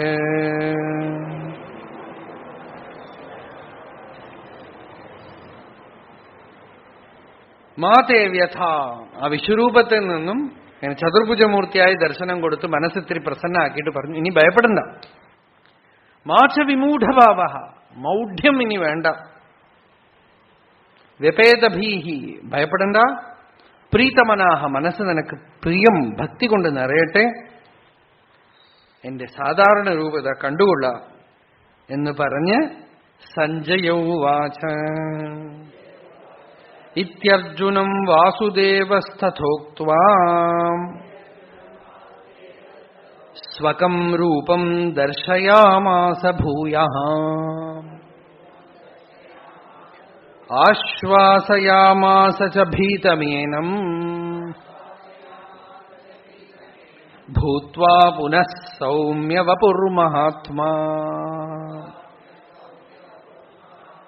ഇത്യർജുനം, ഇങ്ങനെ അർജുനനെ ഉക്ത്വാ സ്വകം രൂപം ദർശയാമാസ, വീണ്ടും തന്റെ തന്നെ രൂപം കാണിച്ചു കൊടുത്തു. എന്നിട്ട് ആശ്വാസയാമാസ, ഇവിടെയാണ് ചതുർഭുജമൂർത്തിയുടെ ദർശനം എന്നും വ്യാഖ്യാനമുണ്ട്. ആശ്വസിപ്പിച്ചു അത്രേ. ഭീതമേനം, ഭയപ്പെട്ടിരിക്കുന്ന അർജുനനെ ആശ്വസിപ്പിച്ചു. അപ്പോ ഇവിടെ തന്നെ ആയിരിക്കണം അല്ലേ? ഒന്ന്, ആ വിശ്വരൂപം കണ്ട് വ്യപേദഭീഹി, പേടിച്ചിരിക്കുന്ന ആൾക്ക് ആ ഭയമൊക്കെ കളയാനായിട്ട് ചതുർഭുജമൂർത്തിയായിട്ട് ദർശനം കൊടുത്ത്, പിന്നെ ഭൂത്വ പുനഃ സൗമ്യവപുഹു, പിന്നീട് തന്റെ മാനുഷം രൂപം സ്വീകരിച്ചു. അതായത് യുദ്ധഭൂമിയിൽ എങ്ങനെ ചമ്മട്ടിയും പിടിച്ചിരിക്കണ ആ രൂപത്തിലേക്ക് വീണ്ടും വന്നു. അതാണ് അടുത്തത് അർജുനൻ പറയണത്. അർജുനൻ പറയണതെന്ന് നമുക്ക് മനസ്സിലാക്കാം. വീണ്ടും പഴയപടി തേരോട്ടിയായിട്ടിരിക്കുന്നത് കാണുമ്പോ അർജുനൻ പറയാണ്, അർജുനോ വാച ദൃഷ്ട്വേദം മാനുഷം രൂപം തവ സൗമ്യം ജനാർദ്ദന ഇദാനീമസ്മി സംവൃത്തഃ സചേതാഃ പ്രകൃതിം ഗതഃ ദൃഷ്ട്വേദം മാനുഷം രൂപം. ഹേ ജനാർദ്ദന, അവിടുത്തെ സൗമ്യമായ ഓർഡിനറി ഫോം, കളിച്ച് വളർന്ന വർത്തമാനം പറഞ്ഞുകൊണ്ടിരിക്കുന്ന സാധാരണ രൂപം, അത് കണ്ടപ്പോ സച്ചേത, ഇപ്പോഴാണ് ഞാൻ ശ്വാസം ശരിക്കും വീണതെന്നാണ്. ഇതിന്റെ ഇടയിൽ കൂടെ ഇപ്പൊ എന്തൊക്കെയാ നടന്നത്, ഒരു താണ്ഡവം, അതൊക്കെ കഴിഞ്ഞു. ഇപ്പൊ സാധാരണ കൃഷ്ണനിലേക്ക് വന്നപ്പോ അപ്പ നീ പോ, സാധാരണമായിട്ട് വാടാ പോടാന്ന് വിളിക്കാം. ആ ലെവലിൽ വന്നപ്പോ സന്തോഷായി. തവ സൗമ്യം മാനുഷം രൂപം, വളരെ സൗമ്യമായി, പ്രസന്നമായി, പ്രശാന്തമായി, കുതിരയുടെ കടിഞ്ഞാണങ്ങനെ പിടിച്ച് ഒരു രണ്ട് വലിക്കലും വലിച്ചു കഴിഞ്ഞപ്പോ സന്തോഷമായി. പാർത്ഥസാരഥി. ദൃഷ്ട്വേദം മാനുഷം രൂപം തവ സൗമ്യം ജനാർദ്ദന, അവിടുത്തെ സൗമ്യമായി മാനുഷരൂപം കണ്ടിട്ട് ഇതാനീം, ഇപ്പോ എന്തായി? സചേതാഹ പ്രകൃതിം ഗതഃ. അർജുനൻ പറഞ്ഞു, ഇപ്പൊ ഞാൻ നോർമലായി എന്നാണ്. എന്നുവെച്ചാൽ ഇത്രയും നേരം അബ്നോർമലായിട്ടിരുന്നു, അൺസെറ്റിൽഡ് ആയിരുന്നു. പ്രകൃതിം ഗതഃ, അപ്പ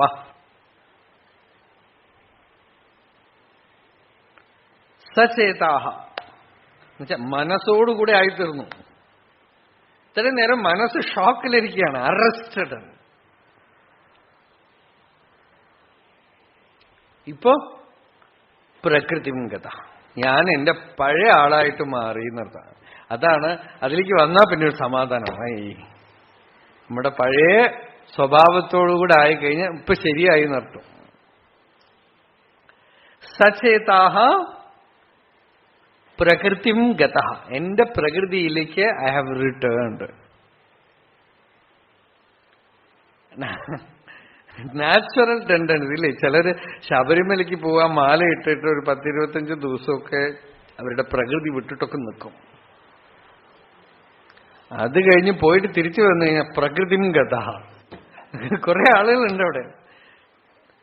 ഭൂലോകം തരകിടത കൃതൈ എന്നാണ്. അത് കഴിയുമ്പോ അപ്പൊ സമാധാനമായി നടത്തും.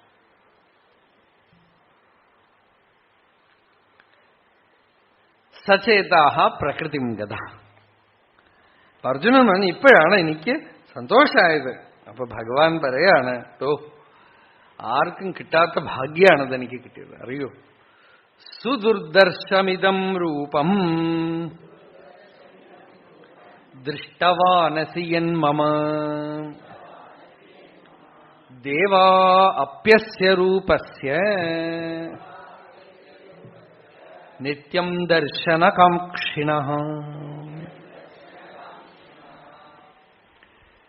ദേവന്മാര് പോലും കാണാൻ ആഗ്രഹിക്കുന്ന രൂപം ഇതാണ്. ദേവൈരവി പ്രാർത്ഥിതം, ദേവന്മാര് പോലും കാണാൻ ആഗ്രഹിക്കുന്നതാണ് വിശ്വരൂപം.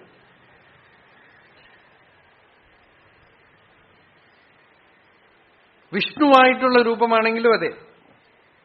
ദേവാപി നിത്യം ദർശനകാംക്ഷിണ. ചില ഭക്തന്മാരൊക്കെ ഈ ശ്ലോകത്തിനൊക്കെ ഈ ചതുർഭുജമൂർത്തി ഉണ്ടല്ലോ അതിനാണ് വർണ്ണിക്കുന്നത്, വിശ്വരൂപത്തിനല്ല. അത് കണ്ട് ആരും കാണാൻ ആഗ്രഹിക്കുമെന്നാണ് ചോദ്യം.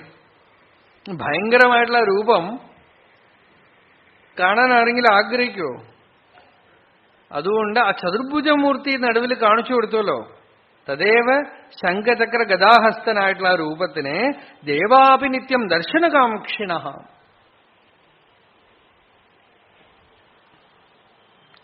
നാഹം വേദൈർന തപസാ ന ദാനേന ന ചേജ്യയാം ശക്യ ഏവം വിധോ ദ്രഷ്ടും ദൃഷ്ടവാനസി മാം യഥാ.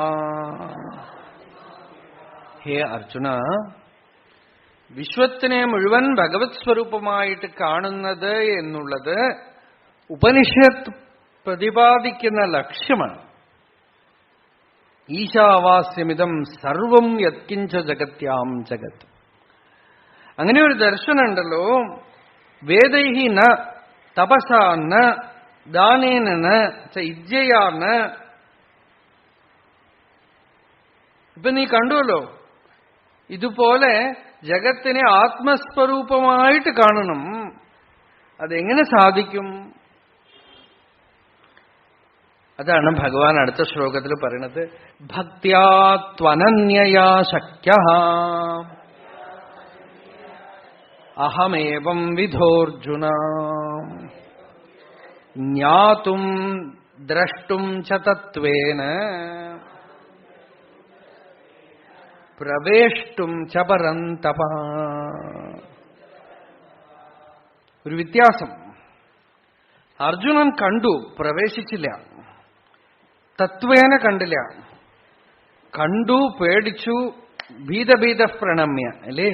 ഭഗവാൻ ഇവിടെ പറഞ്ഞു ഭക്തിയാതു അനന്യയ, അനന്യഭക്തി കൊണ്ട്. അനന്യഭക്തി എന്ന് വെച്ചാൽ എന്താ? പരാഭക്തി, ജ്ഞാനഭക്തി. ജ്ഞാനത്തോടുകൂടെ ആദ്യം ഉള്ളിലെ ആത്മാവിനെ അറിഞ്ഞു, പിന്നെ പുറമേക്ക് നോക്കി. ഗൗഡപാദകാരികയിൽ ഒരു ശ്ലോകമുണ്ട്. തത്വം ആധ്യാത്മികം ദൃഷ്ട്വാ തത്വം ദൃഷ്ട്വാതു ബാഹ്യതഃ തത്വീഭൂതഃ തദാ രാമഃ തത്വാത് അപ്രച്യുതോ ഭവേത്. വലിയ കാര്യമാണ്. ഉള്ളിൽ ആത്മതത്വത്തിനെ അറിഞ്ഞു, പ്രപഞ്ചത്തിലെ സർവത്ര വ്യാപിച്ചിരിക്കുന്നതിനെ ബ്രഹ്മമെന്നറിഞ്ഞ് സ്വയം താൻ തന്നെ ആ വസ്തുവായി തീർന്ന് അതിൽ നിന്ന് ഒരു ക്ഷണനേരത്തേക്ക് കൂടെ ച്യുതിയില്ലാതെ ഇരിക്കും. അതാണ് ഭഗവാൻ ഇവിടെ പറയണത്. അനന്യഭക്തി കൊണ്ട് സർവത്ര ഭഗവാനെ കാണുന്നു. എപ്പോ? ഉള്ളിൽ ഭഗവാനെ ആദ്യം കാണുന്നു. ആത്മാവിനെ അറിഞ്ഞ്, ജഗത്ത് മുഴുവൻ ആത്മസ്വരൂപമെന്ന് അറിഞ്ഞ് ജ്ഞാതും, അങ്ങനെ അറിയാനും, ഉള്ളിൽ അറിഞ്ഞു മാത്രമല്ല ദ്രഷ്ടും, പുറമേക്ക് കാണുന്നതിലും അതിനെ കാണാനും, പ്രവേഷ്ടും എന്ന് വെച്ചാൽ ആ കാണുന്ന വസ്തുവും കാണപ്പെടുന്നവനും രണ്ടായിട്ടില്ലാതെ ധ്യാനധ്യാതൃധ്യേയ രൂപമായിട്ട്, അതായത് ഒരേ വസ്തുവായിട്ട്, ഒരേ ചിത്സ്വരൂപമായിട്ട്, ചൈതന്യസ്വരൂപമായിട്ട് അതിനെ അറിയാനും അനന്യഭക്തിയില്ലാതെ അർജുന സാധിക്കില്ല. അനന്യമായ ഭക്തി കൊണ്ടേ അത് സാധിക്കൂ. ഏവം വിധം കണ്ടിട്ട് അറിഞ്ഞിട്ട് താത്വികമായിട്ട് പ്രവേശിച്ച് താത്വികമായ ഭക്തി, അനന്യഭക്തിയോടുകൂടെ ജഗത്ത് മുഴുവൻ, വിശ്വം മുഴുവൻ ഭഗവത് സ്വരൂപമായി കണ്ടറിയാനും അനന്യഭക്തി കൊണ്ടേ സാധിക്കുള്ളൂ. ആ അനന്യഭക്തിയെ എങ്ങനെ സമ്പാദിക്കും? അതാണ് ഭഗവാൻ അടുത്ത ശ്ലോകം. ഇപ്പോ നല്ല ഉത്സവം കഴിഞ്ഞിട്ടേ അവസാനം ഒരു മഞ്ഞൾ നീരാട്ടുണ്ടാവും. ഒരു നീരാട്ട് ആറാട്ടിന് കൊണ്ടുപോകും സ്വാമി, അല്ലെ? അതുപോലെ ഈ വിശ്വരൂപ ദർശനം കഴിഞ്ഞാൽ അടുത്തൊരു ചെറിയ മനോഹരമായ ഭക്തി യോഗം, ചെറിയ അധ്യായം. സൂര്യ പറയായിരുന്നു, തുടങ്ങുമ്പോൾ നമ്മൾ ഭക്തിയോഗത്തിൽ തുടങ്ങി. അടുത്ത വർഷം ഭക്തിയോഗം വീണ്ടും പറയണം. എന്താന്ന് വെച്ചാൽ അന്ന് മനസ്സിലാക്കിയത് ഇന്നും മനസ്സിലാക്കിയതിന് വ്യത്യാസം അറിയണമല്ലോ എന്നാണ്.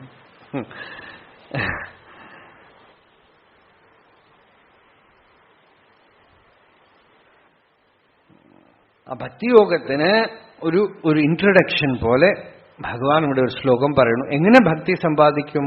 മത് കർമ്മകൃത് മത് പരമഃ മദ്ഭക്ത സംഗവർജിതഃ നിർവൈരഃ സർവഭൂതേഷു യഃ സ മാമേതി പാണ്ഡവ. നിർവൈര സർവഭൂതേഷു, ആരോടും വൈരമില്ലാത്തവൻ, വിദ്വേഷമില്ലാത്തവൻ എൻ്റെ അടുത്ത് വരും. ഭാഗവതത്തിൽ ഭഗവാൻ പറഞ്ഞു, വൈരമില്ലാത്തവൻ എന്റെ അടുത്ത് വരുന്നല്ല, ഭഗവാൻ പറഞ്ഞു ഞാൻ അവന്റെ പുറകെ നടക്കുന്നു. നിരപേക്ഷം മുനിം ശാന്തം നിർവൈരം സമദർശനം അനുവ്രജാമി അഹം നിത്യം പൂയേതി അംഘ്രി രേണുഭി. അവന്റെ പാദരജസ് കൊണ്ട് എന്നെ ഒന്ന് ശുദ്ധമാക്കാനായിട്ട് അയാളുടെ പുറകെ ഞാൻ നടക്കുന്നു. അനുവ്രജാമി. ഭഗവാൻ നമ്മളുടെ അടുത്ത് വന്നാലും നമ്മൾ ഭഗവാന്റെ അടുത്ത് പോയാലും, സമുദ്രം കടലിനടുത്ത് നദിയുടെ അടുത്ത് വന്നാലും നദി സമുദ്രത്തിന്റെ അടുത്ത് പോയാലും, തിരി തീയെ തൊട്ടാലും തീ തിരിയെ തൊട്ടാലും ഒക്കെ ഒരേപോലെ തന്നെ. അല്ലേ? മത് കർമ്മകൃത്ത്, കർമ്മത്തിനെയൊക്കെ എനിക്ക് അർപ്പണം ചെയ്യൂ. മത് പരമഹ, ജീവിതത്തിന്റെ പരമലക്ഷ്യമായിട്ട് എന്നെ തന്നെ കരുതൂ. മത് ഭക്ത, ആസക്തിയെ എന്റെ അടുത്ത് തന്നെ വയ്ക്കൂ. അപ്പൊ എന്താവും? സംഘവർജിത, ലോകത്തിൽ ഒന്നിലും സംഘം ഉണ്ടാവില്ല. നിരന്തരം ഭഗവത് ധ്യാന ഹൃദയത്തിലിരിക്കുമ്പോൾ എന്തിനോട് സംഘം? സംഘമൊക്കെ പോയി. നിർവൈര, ഒന്നിനോടും ദ്വേഷമില്ല. സർവഭൂതേഷു, ആരോടും വെറുപ്പില്ല. അങ്ങനെ ഉണ്ടെങ്കിൽ മാമേതി പാണ്ഡവ, അവൻ എന്നെ വന്ന് പ്രാപിക്കുമെന്നുള്ളത്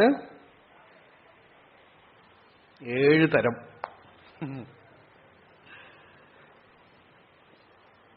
നിശ്ചയമെന്നർത്ഥം. അതിൽ സംശയം വേണോ തനിക്ക്? മത് കർമ്മകൃത്ത് മത് പരമഃ മദ്ഭക്ത സംഘവർജിത. ശരീരത്തിന്റെ കർമ്മം, ലക്ഷ്യഭാവം, അത് വളരെ മുഖ്യം ജീവിതത്തിൽ. അല്ലേ? നമ്മൾ എന്തൊക്കെ ചെയ്താൽ ലക്ഷ്യം എവിടെയാണോ അവിടെ നിന്നുകൊണ്ടേയിരിക്കും. സത്സംഗത്തിൽ വന്നാലും നിങ്ങൾ ഒരു ഓട്ടോ പിടിച്ചിട്ട് വന്നു, ഓട്ടോ ഡ്രൈവറും അവിടെ നിൽക്കേണ്ട വെച്ചോളൂ. അയാൾക്ക് ഇപ്പൊ ഭഗവത്ഗീത കേൾക്കുന്നുണ്ടാവുമോ? എപ്പോഴാ തീരുക? അതായിരിക്കും ലക്ഷ്യം. കേൾക്കണമെന്ന് നിങ്ങൾക്കുണ്ടെങ്കിൽ അതന്നെ ആയിരിക്കും. അല്ലേ? ഇത് കഴിഞ്ഞിട്ട് ഇപ്പൊ എന്റെ അടുത്ത് ചിലര് സത്സംഗത്തിൽ വരും. അവരെന്തിനാ വരിക എന്ന് വെച്ചാൽ, ഇത് കഴിഞ്ഞിട്ട് അവരുടെ അവിടെ എന്തെങ്കിലും ഒരു സത്സംഗത്തിന് വേണ്ടി വിളിക്കാനോ വല്ലതും വന്നാൽ അവരിത് കഴിഞ്ഞ് 2 വാക്ക് വർത്തമാനം പറഞ്ഞിട്ട് പോകണമെന്ന് വന്ന് കാത്തോണ്ടിരിക്കും. ഇതെന്തപ്പ കഴിയാത്തോ? ജീവിതത്തിന്റെ ലക്ഷ്യം തന്നെ ഭഗവാനാണ്. ഭഗവാൻ ഏവ പരഹ, വേറെ ഒന്നുമില്ല. അറ്റാച്ച്മെന്റ് ഭഗവാന്റെ അടുത്ത് തന്നെ.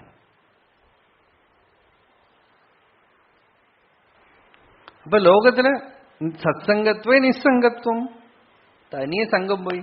സത്സംഗാത് മുക്ത ദുസ്സംഗ, സംഘം വിട്ടുപോയി. നിർവൈര, ആരോടും വിദ്വേഷം, വെറുപ്പില്ല. അപ്പൊ എന്തായി? മാമേത്തി പാണ്ഡവ, അവൻ ഭഗവാനെ പ്രാപിക്കുക എന്നിപ്പോ പ്രത്യേകിച്ച് എടുത്തു പറയണോ?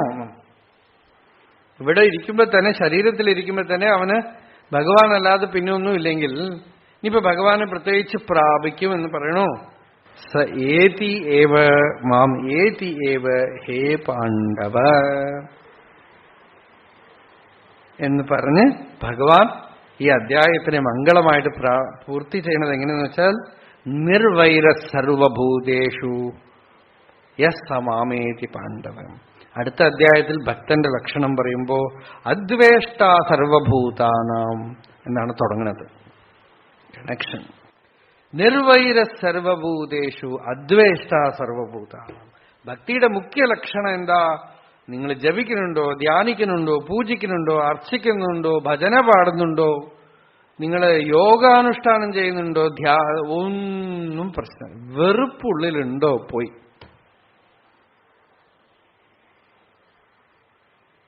എന്തിനോടാണെങ്കിലും ആവട്ടെ, വെറുക്കുന്നുണ്ടോ? പോയി.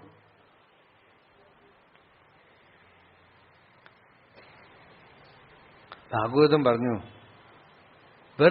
നിങ്ങൾക്ക് വെറുപ്പ് വിടാൻ പറ്റണമെങ്കിൽ ഒരു കാര്യം ചെയ്യൂ, ഈശ്വരനെ അങ്ങോട്ട് വെറുക്കുക. ഹിരണ്യകശിപുവിനെ പോലെ പെട്ടെന്ന് അങ്ങോട്ട് മുക്തിയാവും. ലോകത്തിലെ നാസ്തികന്മാരൊക്കെ ഉണ്ടല്ലോ, അവരൊക്കെ കുറെ കഴിയുമ്പോൾ എന്താണെന്ന് വെച്ചാൽ വെറുത്ത് വെറുത്ത് വെറുത്ത് ഭഗവാനെ അങ്ങനെ ധ്യാനിച്ചുകൊണ്ടേയിരിക്കും, ചിന്തിച്ചുകൊണ്ടേയിരിക്കുന്നു. നാരദ മഹർഷി പറഞ്ഞു ഫാസ്റ്റസ്റ്റ് പാത്താണതെന്നാണ്. ഭക്തി ചെയ്താൽ പോലും ഇത്ര ചിന്തിക്കാൻ പറ്റില്ല. വെറുത്ത മനസ്സ് അതിൽ തന്നെ നിൽക്കും. അതുകൊണ്ട് വെറുക്കണോ? ഗുരുവായൂരപ്പനെ വെറുത്തുള്ള സാധിക്കുമോ എന്നാണ്. വെറുപ്പ് ഉള്ളിന്ന് നീങ്ങിപ്പോയാൽ ഭഗവാൻ പറഞ്ഞു അത് ലാസ്റ്റ് വെസ്റ്റീജ് ആണത്. അതിങ്ങനെ ഈഗോന് എന്ത് ഇമോഷൻ ഉണ്ടെങ്കിൽ ഈഗോ ഉണ്ടെന്ന് അർത്ഥമാണ്. അഹങ്കാരം അവിടെ കിടക്കുന്നുണ്ട്. വെറുപ്പാവട്ടെ, കാമം, ക്രോധം, ലോഭം, മോഹം, മതം, മാത്സര്യം എല്ലാം ധർമ്മത്തിന്റെ വരമ്പ് കടന്നു നിൽക്കുമ്പോ അഹങ്കാരത്തിന്റെ സ്വരൂപം അവിടെ നിൽക്കും. അപ്പോ ഭഗവാൻ ഇവിടെ പറഞ്ഞു നിർവൈര സർവഭൂതേഷു. ആരോടും ദ്വേഷമില്ലെങ്കിൽ മനസ്സ് പ്രസന്നമായിട്ടിരിക്കും. ദ്വേഷം വന്നാ ശാന്തി പോയി, നില കുറഞ്ഞു, സമാധാനം പോയി. സമാധാനം വേണോ? വെറുക്കാതിരിക്കുക. വെറുക്കാതെ എങ്ങനെ ഇരിക്കും? പല തലത്തിലുള്ള അങ്ങനെ ആരെങ്കിലും കാണാൻ അങ്ങോട്ട് പോവാതിരിക്കുക, അതിനെ ചിന്തിക്കാതിരിക്കുക. ദൂരത്തുനിന്ന് എല്ലാവരിടത്തും ഭഗവാൻ ഉണ്ടെന്ന് കരുതി ഉള്ളുകൊണ്ട് നമസ്കരിച്ചോളാം. വെറുപ്പുണ്ടാവുന്ന സ്ഥലം, ചില സ്ഥലത്ത് അവരങ്ങനെയുള്ളവരാണെങ്കിൽ രാമകൃഷ്ണ പരമഹംസർ പറഞ്ഞു പുലി നാരായണനാണ്, പക്ഷെ അടുത്തൊന്നും പോണ്ട, അടുത്തൊന്നും പോണ്ട. അത് പുലിക്ക് അറിയില്ലല്ലോ നിങ്ങൾ നാരായണനായിട്ട് കാണണമെന്നും. നിങ്ങളുടെ ഉള്ളിൽ വെറുപ്പ് വരാതിരിക്കാൻ, ദ്വേഷം വരാതിരിക്കാനുള്ള വഴിയാണത്. അങ്ങനെ നിർവൈര സർവഭൂതേഷു യസ്സ മാമേതി പാണ്ഡവ എന്ന് വിശ്വരൂപ ദർശനത്തിനെ ഭഗവാൻ സമാപിച്ചിട്ട് അടുത്ത അധ്യായത്തില് ഭക്തിയോഗത്തിലും ഇതേ ആശയം, ഈ വിശ്വത്തിനെ ഭഗവാനായി കാണുന്ന ഭക്തനിൽ വരുന്ന ഒരു മാധുര്യം, ആ ഭക്തന്റെ ലക്ഷണത്തിനെ ഭഗവാൻ പറയാണ്. അത് നമ്മള് മറ്റൊരു സന്ദർഭത്തില് കാണാം. ഇതി ശ്രീമദ് ഭഗവത്ഗീതാസു ഉപനിഷത്സു ബ്രഹ്മവിദ്യായാം യോഗശാസ്ത്രേ ശ്രീകൃഷ്ണാർജുന സംവാദേ വിശ്വരൂപദർശനം നാമ ഏകാദശോऽധ്യായഃ. സർവേപി സുഖിനഃ സന്തു സർവേ സന്തു നിരാമയാഃ സർവേ ഭദ്രാണി പശ്യന്തു മാ കശ്ചിത് ദുഃഖഭാഗ് ഭവേത്. യതോ മമാത്മാ ഭവസി ത്വമേവ തതോ ന വാച്യം മമ കിഞ്ചിദസ്തി യഥാ തവേഷ്ടം കുരു മാം തഥൈവ ത്വാം ആത്മനാഥം